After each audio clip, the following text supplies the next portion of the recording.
serdecznie. Chciałem zaprosić do zwiedzenia miasta tureckiego, zarówno turystycznego, jak i historycznego. Miasta Side. Jak w całej Turcji, tak i w Side mocno zaznacza się kultura muzułmańska i można podziwiać takie wspaniałe meczety. O Side można powiedzieć, że historia tu jest praktycznie na każdym rogu. Na pierwszy plan wysuwa się fontanna Nifeum, kolumny i marmurowe szczątki okazałej rzymskiej fontanny pochodzącej prawdopodobnie z II wieku przed naszą erą. Ulica Kolumnowa w Side to główny trakt starożytnego miasta, który prowadził do bramy miejskiej, do serca miasta Agory, starożytnego placu targowego. Obecnie jest to główny trakt spacerowy Starego Miasta, na którym wciąż można odnaleźć fragmenty dawnych kolumn, portyków, sklepików, co pozwala poczuć atmosferę antycznego miasta. Wzdłuż ulicy ciągną się domy mieszkalne ówczesnych mieszkańców, jak i sklepiki, w którym nie tylko handlowano towarami, jak również niewolnikami. W II wieku przed naszą erą, za czasów Imperium Rzymskiego, powstał monumentalny teatr na 15 000 widzów.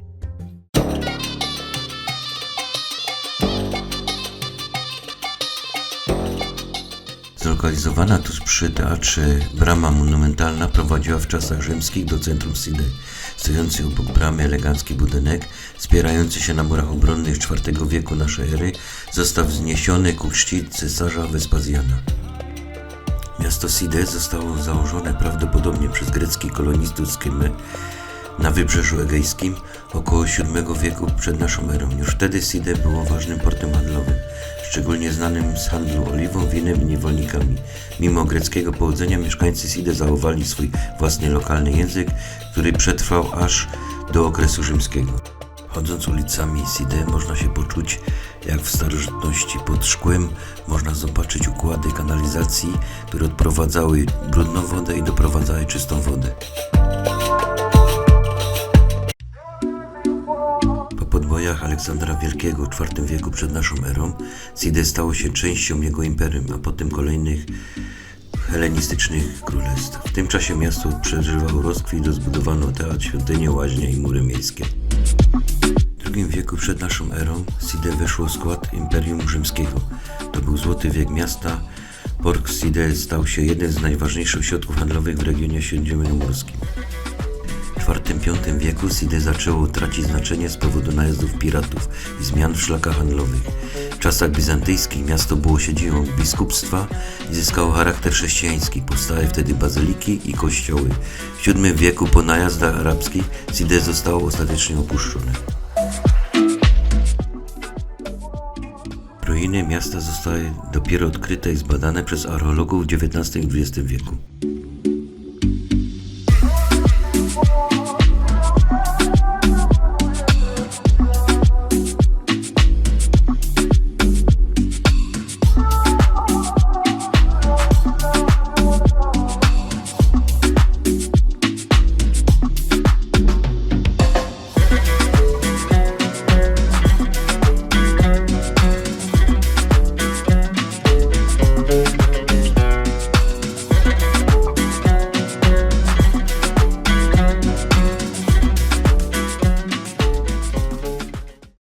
Docieramy do pięknego portu, a w porcie pomnik niemal najważniejszej postaci dla Turków, Mustafa Kemal Atatürk, czyli ojciec narodu. W trakcie I wojny światowej był jednym z najważniejszych dowódców armii Imperium Osmańskiego. Po klęsce w wojnie sprzeciwił się rozbiorom Turcji i stanął na czele wojny o niepodległość. Niepodległej Turcji objął urząd prezydenta, przeprowadzając szereg reform politycznych, gospodarczych i kulturalnych, przekształcając Imperium Osmańskie w nowoczesne świeckie państwo narodowe. Jego działania dały początek ideologii kemalistycznej. Z ciekawostek można powiedzieć, że Turcja nigdy nie uznała rozbiorów polskich. Na dworze sułtana zawsze było zaszczytne miejsce dla posła z Lehistanu, jak nas ówcześnie nazywano. Ruiny starożytnej świątyni poświęconej Apollinowi w Side są najlepiej zachowanym zespołem świątynnym w tej części wybrzeża. Po dawnej budowli została spora część fundamentów oraz okazałe, robiąc wielkie wrażenie kolumny z częścią Attyki na górze. Stoją one na samym końcu cyplu, tuż nad brzegiem morza, co tworzy piękny kontrast i niesamowity widok. Pierwotnie w świątyni Apollina kolumn było kilkadziesiąt, jednak do dzisiaj przetrwało tylko 5. Oryginalną świątynię można zobaczyć na starych monetach bitych w Side przed ponad 2000 lat.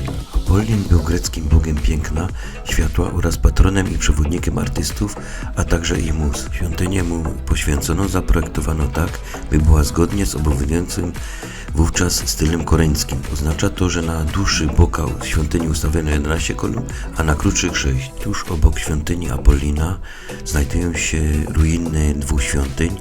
Jedna z nich poświęcona była Atenie, bogini miłości, sztuki i sprawiedliwej wojny, a druga Artemidzie, która była boginią łowów, zwierząt, przyrody, a także płodności i księżyca. Nazwa Side pochodzi ze starożytnego języka anatolijskiego. Słowo Side w tym języku oznaczało granat lub owoc granatu.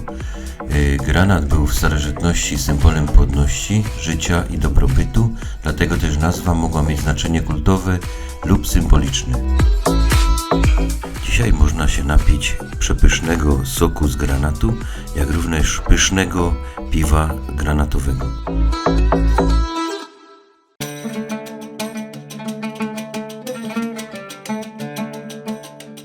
Niesamowita jest tutaj ilość artefaktów, które świadczą o znaczeniu historycznym miasta.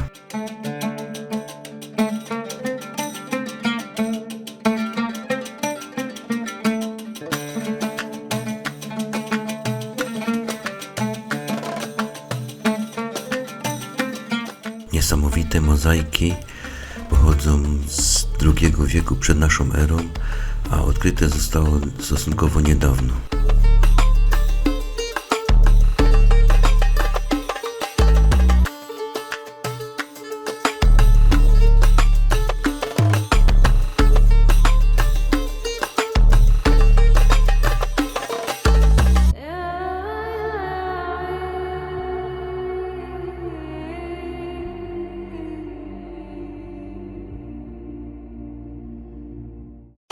Jednak nie samą historią człowiek żyje i potrzebne jest do życia też coś dla ducha i ciała.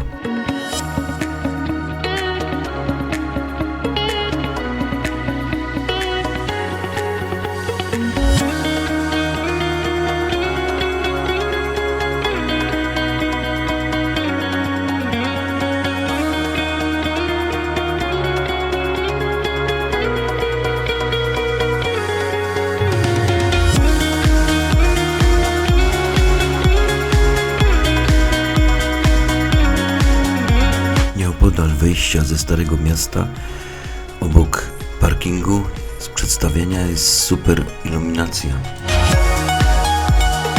która przedstawia doskonale historię miasta Side.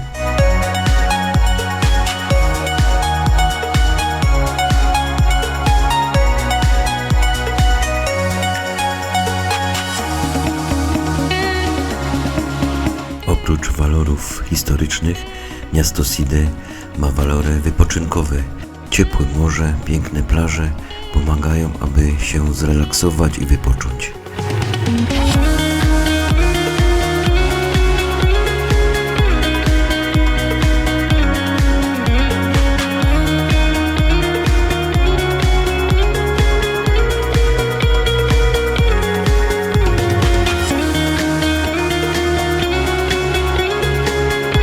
Ludzie tu są naprawdę przyjaźnie nastawieni i zawsze skłonni w każdej chwili pomóc.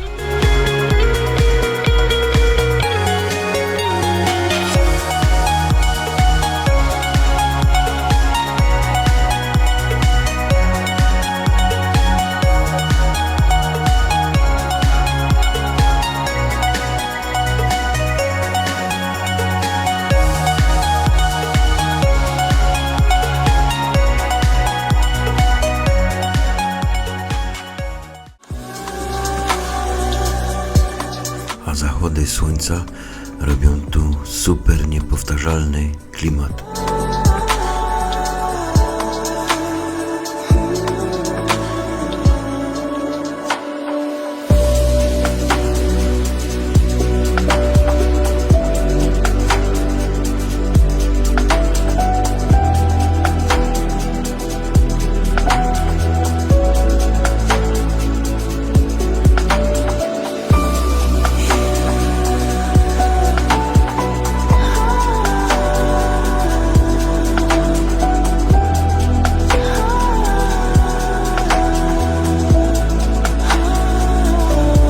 Trochę prywaty.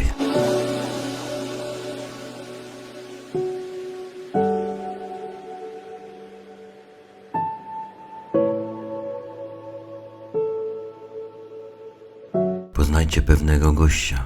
To jest mój syn Łukasz, który pracował w charakterze przewodnika turystycznego w pewnym biurze turystycznym, akurat w tym czasie w Turcji.